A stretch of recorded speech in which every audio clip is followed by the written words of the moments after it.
Mga kapuso, 48 araw na lang. Pasko na.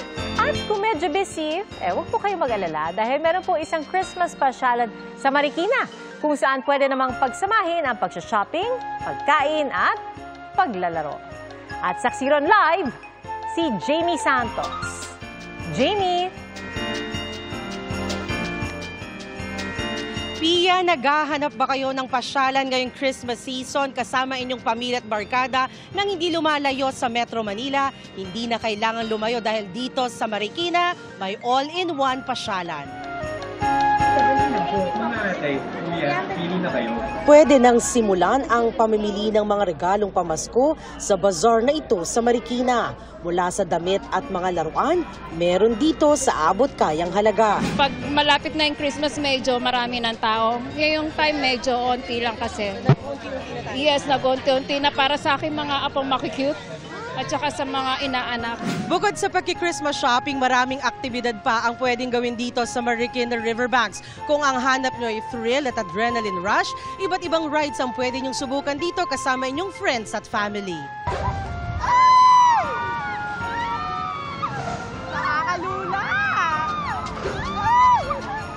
50 to 100 pesos ang presyo ng ticket para sa rides. Ang pamilyang ito, inabutan naming nagdiriwang ng birthday ng bunsong anak. Na-enjoy naman po yung mga bata, lalo po yung anak ko, birthday po. Mae-enjoy din dito ang ilang larong perya tulad ng hagis piso. Kung mapagod sa pamimili, no problem. Maraming food stalls na pagpipilian dito.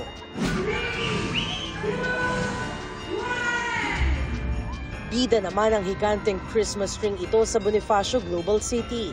Hitik ito sa ilaw at ornaments gaya ng agaw-pansing white bear na ito. Sa paanan ng Christmas tree, may iglo na entrada pala papunta sa isang magical mirror room na IG-worthy para sa holiday photos. May Christmas tree na pwedeng sakyan para libutin ng high street. Tampok naman ang iba't ibang animated Christmas scenes sa kanilang fully integrated displays.